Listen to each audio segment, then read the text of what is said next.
Here is MSNBC's Ayman Mohideen, one of the Muslim anchors. In fact, one of the Muslim anchors who was not canned by MSNBC in the wake of October 7th.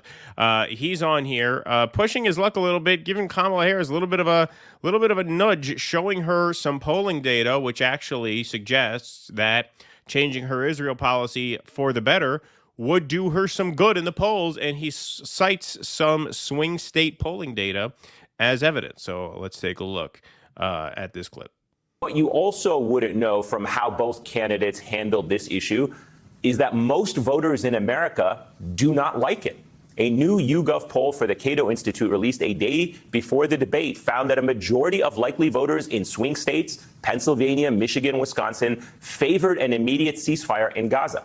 In Michigan, 74% of respondents supported a ceasefire, 80% of Wisconsin voters and 75% of Pennsylvania voters did as well.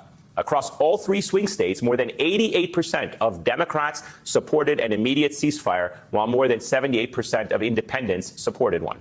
Now, as she has been doing for months, Kamala Harris did call for a ceasefire. She's been doing that consistently, and she did so during the debate, which is certainly more than what Donald Trump did, and said that the administration is working around the clock to get one. But is that true? I mean, the U.S. has yet to use any real leverage to compel a belligerent Netanyahu, who the Israeli public, the Israeli media, the Israeli security establishment, and Israeli hostage families are blaming for preventing a deal.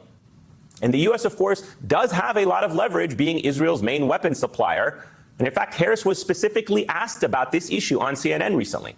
Would you do anything differently? For example, would you withhold some U.S. weapons shipments to Israel? That's what a lot of people on the progressive left want you to do. Now, after recounting the horrors of October 7th and stating the need for a ceasefire, Harris avoided the weapons question, so Dana Bash followed up.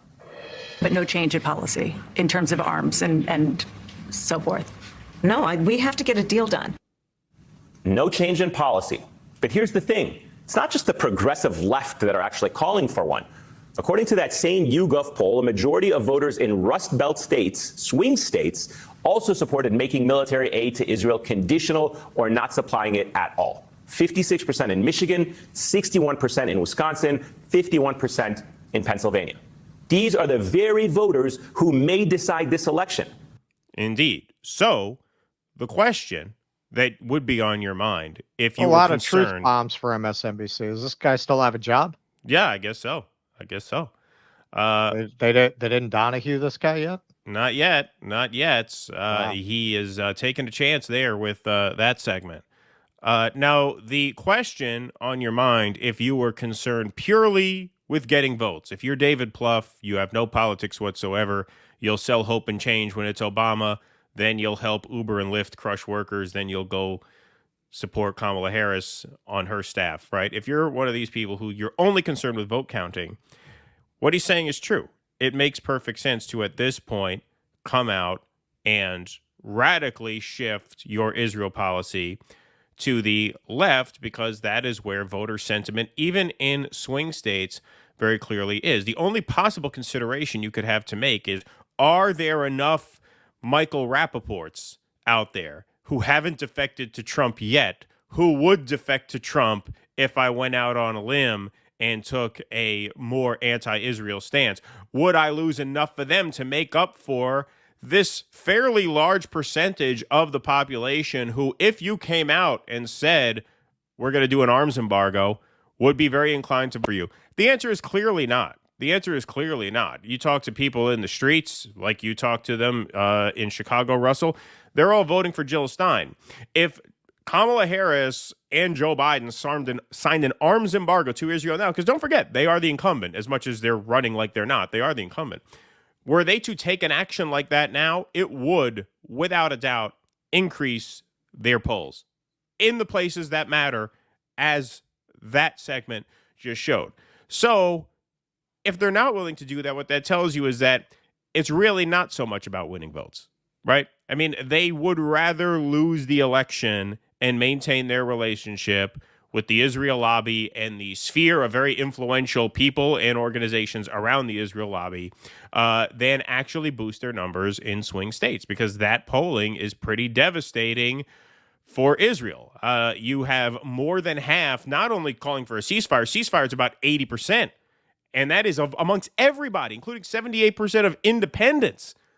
But you have majorities saying we should condition aid to Israel, if not block aid to Israel outright. So you can't call this a fringe position. You could only make the argument, well, we don't want to lose the uber Zionist Democrats like the Michael Rappaports, most of whom you've already lost. So at this point, the calculation is, do we want to increase our chances, or do we have to maintain a status quo position, win or lose? Because I don't think, given that data, you could really say, well, that's just too much of a third rail for us to touch. Well, it'll cost us the election. No, it won't. No, it won't. If anything, it will increase your odds, because there are a lot of people now, especially in a swing state like Michigan, who are boycotting the ticket because you won't do what this guy is suggesting they do. Yeah, but you have to remember their relationships are at a level 6 levels above the voters. That's what I'm saying. If the voters mattered, they would do this. The peasants. Yep. Yeah, man. Their handlers, their APAC people, their funders. You say one word out of line. Oh, maybe it's not a good thing to kill all these kids. That's it. They'll be all over you. They'll back a challenger in your primary. They'll primary you for that. Yep. Much less to majorly change your position. They're so rabid. They're not even tactical about it.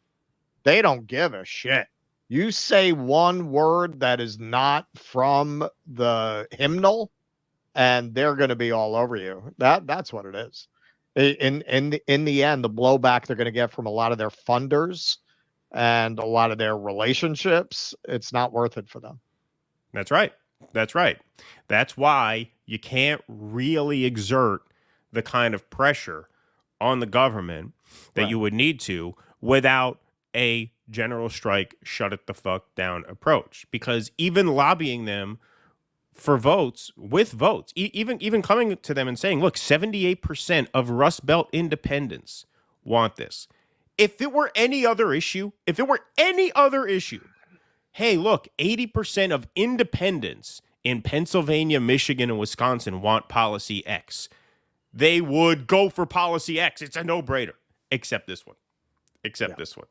78% of independents in Michigan, Pennsylvania, Wisconsin want something that your base wants anyway, and you won't go for it. That shows you the only way to pressure is to exert pressure on the system. You cannot persuade a party that ignores that kind of data, because that tells you they're not thinking on that level. They're thinking 6 levels above that, as Rush just said. It is quite remarkable. There is no foreign country. There are other lobbies that have this kind of control, like the military-industrial complex, which is definitely part of this. Right. But there is no foreign country whose lobbying arm has such unquestioned control over the open and unquestioned. I mean, this is what makes it so absurd when they start talking about Russian and Chinese interference in the election. And I would once again direct people, I don't know the title off the top of my head. The Nation did a great article a few years back showing that most of what was attributed to Russia and the Russiagate accusations against Trump were actually Israel. That's why, insofar as there was any smoke there, that there was any fire behind that smoke, where he said, why did they do that? It was Israel. It was actually not Russia. I'm sure with the right keywords, you can find the article, but that's the one kind of election interference. And it's the most blatant, the most obvious, the most incontrovertible. It's the only kind they're not interested in. It's the only kind they don't want to litigate. Yeah. Yep. I mean, if 78% of Rust Belt independents wanted Medicare for all, Democrats would say they're for it. Now, they wouldn't actually pass it when they got into office, because that would run into the money people again. But they would campaign on it. There's no doubt. I mean, that's a gift to you. Please clap.